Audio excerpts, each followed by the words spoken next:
গোলমাল news অসমৰ সমূহ দৰ্শকক স্বাগতম জনাই আজি অনুষ্ঠান আৰম্ভণি কৰিব ওলাইছোঁ মই লেংটি সিঙে হাজৰিকা আগবাঢ়িছোঁ মূল বাতৰিলৈ। হয় দৰ্শকসকল, আজি কেইদিনমান পূৰ্বে পূবালী গগৈ আৰু বিকাশ আমিনৰ মাজত এক তুমুল তৰ্কযুদ্ধৰ সৃষ্টি হৈছিলে। পূবালী গগৈয়ে কিন্তু বহুত অশ্লীল শব্দৰে বিকাশ আমিনক থকা সৰকা কৰিছিলে। আহক পূবালী গগৈয়েনো কিদৰে নিজৰ মানসিকতা ৰাইজক দেখুৱাইছিলে আমি চাই লওঁ। পূবালী গগৈ আপোনালোকৰ ওচৰত আকৌ এবাৰ আহি গ'লোঁ। আজি টপিকটো বেলেগ হয়। আজি মই বিকাশ আমিনৰ ওপৰত কথা ক'বলৈ গৈ আছোঁ। এই বিকাশ আমিন এটা ফাল্টু থাৰ্ড ক্লাছ বিকাশ আমিন ফটুৱা মানে কি আৰু কোনো লজিক নাই, কথা কোনো একো নাই, যিহকে তিহকে বকি থাকে, মন আহে। এই মানে কি দেখাততো দেখিছে গাতটো ছাল বাকলি নাই তাৰ দেখিবলৈ কেনেকুৱা সি কেটেং মেটেং ছাল বাকলি নাই, কলা তাতে তাৰ গাটো সি ক্ৰীমৰে ভেটাইজ দিয়ে, চিৰামৰে ভেটাইজ দিয়ে। আৰু এটা চেহেৰা দেখি নহয় চিৰাম কোম্পানীয়ে ভাবিছে চাগে তাক কিয় এডটো দিবলৈ দিলোঁ তোৰ চেহেৰাটো দেখিছ নাই বিকাশ আমিন, নিজৰ চেহেৰা চাই এড দিবি, গম পাইছ তেতিয়া গোটেই চিৰামটো বদনাম ওলাই গ'ল, গম পাইছ তই। তোৰ চেহেৰাটো চা আৰু চিৰামৰ এডভাৰটাইজ দিয় কি লয় তোক কি লগাই নালাগে, তোৰ স্কিনৰ নিচিনা স্কিন কাকো নালাগে, গম পাইছ এডভাৰটাইজ দিয়ে। আৰু শুন, তোৰ নিচিনা এটা নহয় মই কুকুৰ বুলি নোপোচোঁ আমাৰ ঘৰত এই চিকিউৰিটি গাৰ্ডকেইটা চেহেৰা তোতকৈ বহুত ভাল দেখিবলৈ, বহুত গোটেই। আৰু মোক যে ইনচাল্ট দি নাথাকিবি তেনেকৈ, গম পাইছ চব কথাতে মোৰ কি কৈছিলি তই মোৰ পেটটো কি পাইপ ভৰাই দিলে, তোৰ চাগে নকওঁ আৰু তোৰ চাগে গাৰ্লফ্ৰেণ্ডক কোনোবাই তেনেকৈ পাইপ ভৰাই পেট ফুলাইছিলে, সেইকাৰণে লোকক কৈছ তেনেকৈ, গম পাইছ। লোকক ছোৱালীৰ কথা কওঁতে 10 বাৰ ভাবি চাবি বিকাশ আমিন, তোক কৈছোঁ বিকাশ আমিন, তোক কেতিয়া খং উঠিব তোৰ ঘৰ গৈ ওলামগৈ, গম পাইছ। আৰু তোক এখন হাতে নালাগে দুটা আঙুলিয়ে মই তোক যে তই নদী পুখুৰীবোৰ দেখাই থাক ভিডিঅ'ত সেই নদী পুখুৰীত দলি মাৰি থৈ আহিম তোক, গম পাইছ বিকাশ আমিন। মোক চম্ভালি কথা কবি বিকাশ আমিন, আজিবা কৈ দিছোঁ মই তোক ৱাৰ্ণিং দি কৈছোঁ তোক ফাল্টু চালা। এজনী আইতা বয়সৰ মহিলা ইয়াৰ সম্পূৰ্ণ বিপৰীত ছবিটো ৰাইজক দেখুৱাই দিছিলে। হঠাৎ ডলাৰ বগৰী বাগৰৰ নিচিনা এজনী আইতাই কিন্তু বাগৰ মাৰিছিলে। মানুহৰ সন্দেহ উপচি পৰিছে যে এইজনী এইখন মুখ নে আন কিবাহে। ইয়াকে দেখি সমগ্ৰ চহৰত এইজনী আইতাৰ বয়সৰ মহিলাৰ বিৰুদ্ধে সদ গুৰু সন্থাই প্ৰতিবাদ কৰে।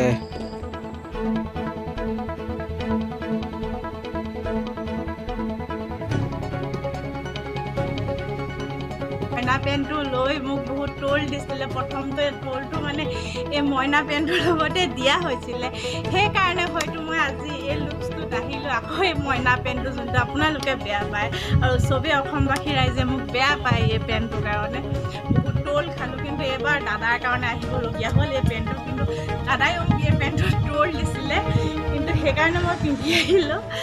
আৰু দাদাজনক হয়তো আপোনালোকে চবেই চিনি পায়। হয়, মোৰ হাঁহি এটা বিৰিঙি উঠিছে দাদাৰ কথা কওঁতে মুখত। আৰু দাদাজনৰ নামটো মই ক'ব লাগিব নে আপোনালোকে জানে? নাজানে, মই ক'ব লাগিব।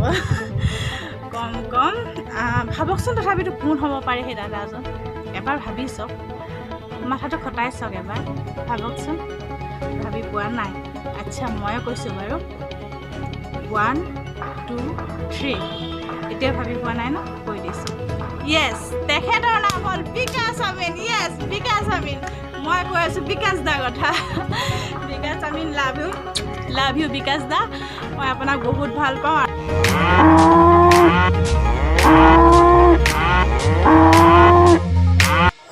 কেমেৰা পাৰ্চন নেটু সিঙৰ সৈতে মই লেংটি সিঙে হাজৰিকা, ব্যুৰ' ৰিপৰ্ট, গোলমাল নিউজ অসম। আগবাঢ়িছোঁ পৰৱৰ্তী বাতৰিলৈ। JSB মানে জাঙিয়া চোলা বেপাৰীৰ এক জাঙিয়া চোলাৰ এডভাৰটাইজত শ্বুটিঙৰ কাম চলি থকাৰ সময়তে এক আচৰিত ঘটনা ঘটি যায়। ইয়াকে দেখি সকলোৱে হতবাক হৈ পৰে।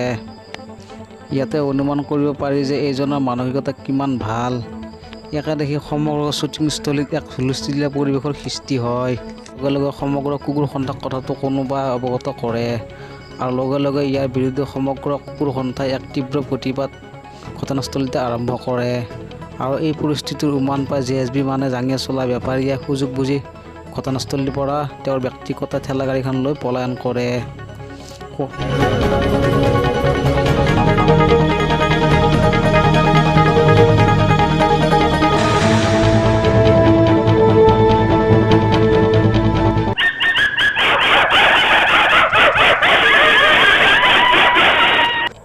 কেমেৰা পাৰ্চন নেটু সিঙৰ সৈতে মই লেংটি সিঙে হাজৰিকা। নিউজ